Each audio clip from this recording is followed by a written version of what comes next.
8 of the Seeker's Journal. So if you have been following the videos, I'm actually covering my spiritual journey, beginning from Buddhism and how I found Ramana Maharshi, and then finally which led me to Isha Yoga Center. So in the previous chapter, I registered for the inner engineering retreat program at the Isha Yoga Center. So I arrived in the Isha Yoga Center in the morning, and I registered myself at the counter and then went inside. And the program was actually conducted at the Nalanda cottage. So I went over there, and then I registered myself inside, and then they actually provided a room for two. Over there was another person who was actually also a participant of the inner engineering retreat.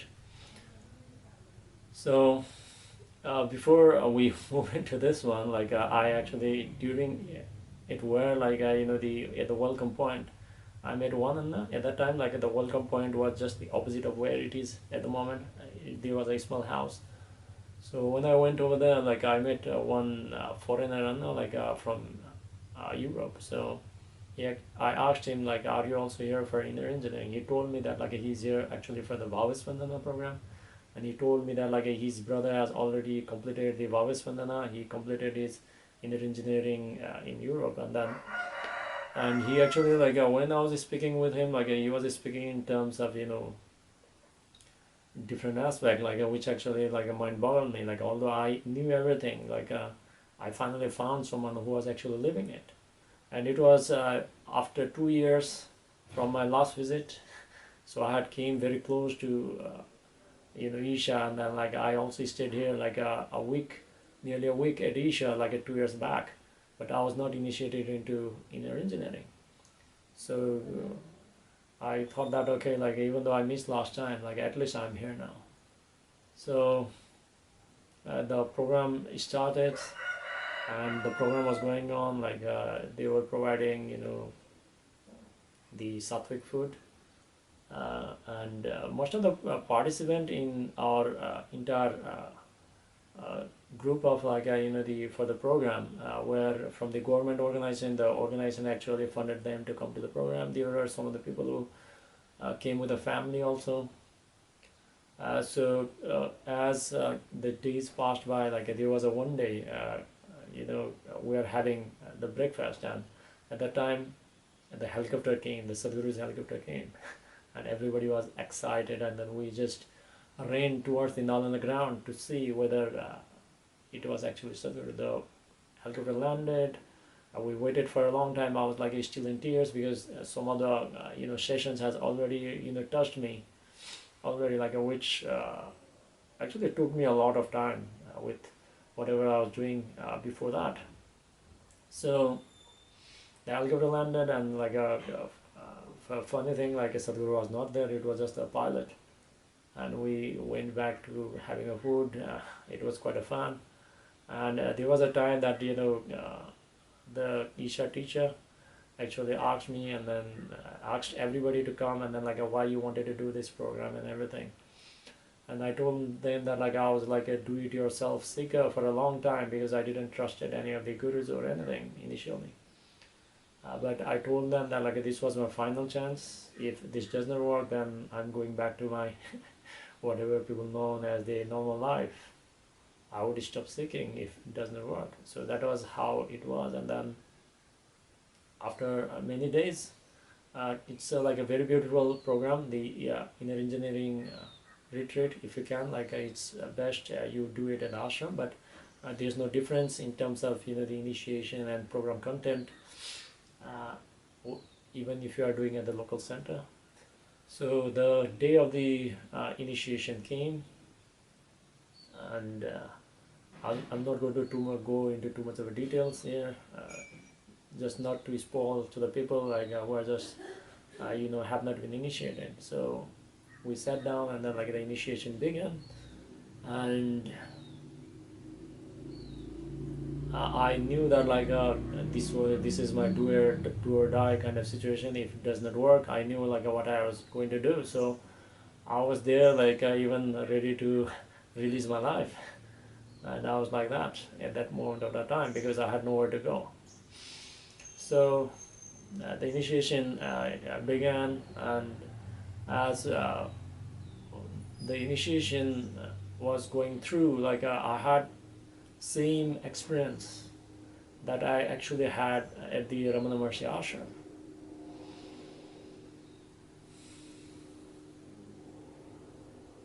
But at Ramana Maharshi ashram, like the experience was more raw and random kind of stuff because it was not my doing at that time.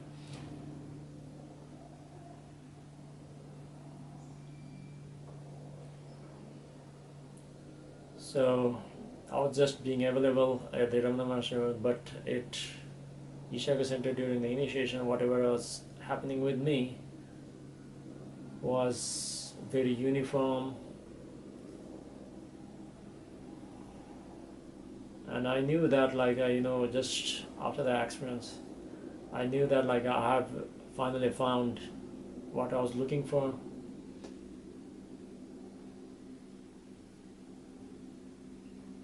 And not only that, like I had come to the senses, and I continued with the initiation.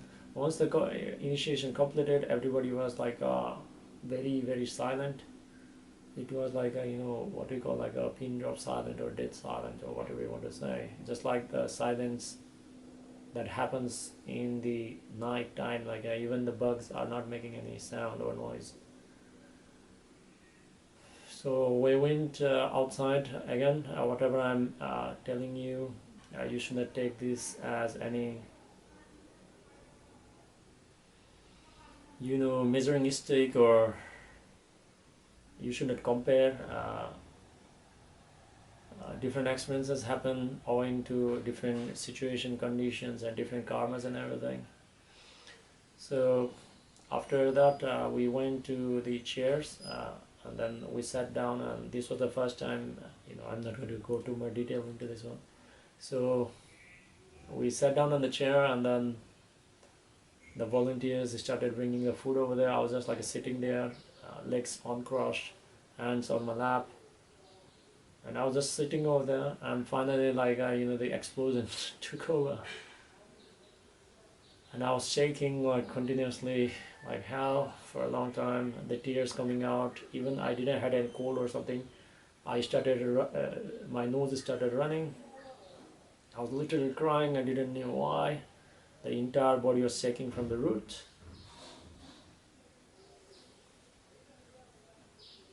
And I didn't know what to do. Like I wanted to, like I couldn't even move or something. But I had lost the desire to eat also at that moment. But since the volunteer has already brought the food, I was trying to eat the food, but my hands were also very shaking. And I started eating as much as I could. Like they asked me whether I wanted more. Like I said, like it's fine. Just did the signal, and I went to, wash my hands, mouth, and then after that, I just rushed. I just wanted to be as alone as possible, and I ran to a rush towards the, the northern ground where like you can see there are like a few bamboo trees, and it was quite silent at that time. I just went over there and then sat down over there. And tears were still flowing through my eyes. I could feel things from far, far away, as close as me. Like I could hear the birds chirping, even some of the bugs or something like that. And I stayed in that situation for a long, long time, and I realized that like what the stupid thing I was doing for my entire life.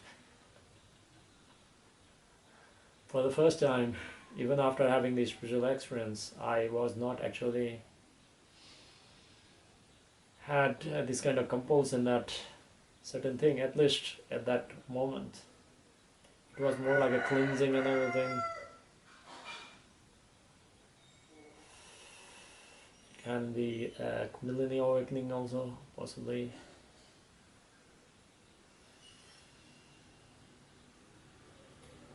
So I went back and then continued the rest of the sessions. We continued with the program, and they actually asked whether you want to come back, come and share your experience with the initiation or something. Just before the initiation, like I was very much open to getting involved and then asking everything, answering everything. But after that initiation, I became so silent. I didn't have anything to share. It was very very profound, and why I call it so is because although I had like a spiritual experience in the past, possibly because of the spiritual immaturity or my compulsions or karma, whatever it is, I had to go to certain place to have that experience. For example, I had to go to Tiruvannamalai, and I was limited to that space. I had to go over there. Although maybe possibly some other people who are quite elevated in spiritual experiences or spiritual path, they may not have to go over there, but at least I was limited, and I was not content with that. But whatever happened during the initiation transformed me. Like I was sold out with Sadhguru, and whatever is going through with me in my life spiritually and even the external life, it's all because of the grace of Sadhguru. So I thought that okay, I found it finally, but I was still deluded. And there are I'll be discussing more on the upcoming chapters why this was just the beginning and not actually the end. So finally I realized that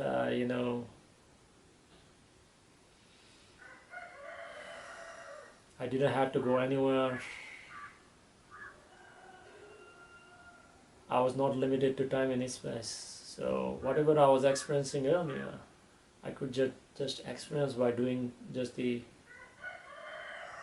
spiritual practice known as the Shambhavi Mahamudra Kriya for 21 minutes. If I do that, I would be completely blissful, and whatever experience I had at Ramana Maharshi Ashram or the Lotus Temple or any other places, I could actually create the experience myself.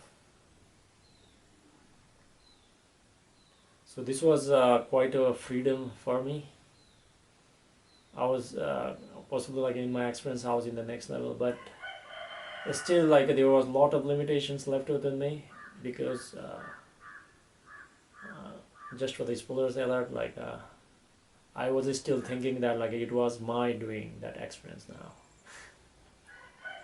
I know this was a great delusion which would be shattered as a progress to the other spiritual programs from Asia, the advanced programs. So I was so happy, and then I found that okay, I found the treasure. So once I completed the program, I came back to Bangalore, and then I started sharing this information with people. They were shocked and everything. At that time, I was just starting out. It was the digital presence was not that strong as it was. So it was 2018 of September, where the entire direction of my life was even changed again. I've been telling you this in several previous chapters also, but it was at least now I didn't have to go anywhere, and I was capable of generating the experience on my own.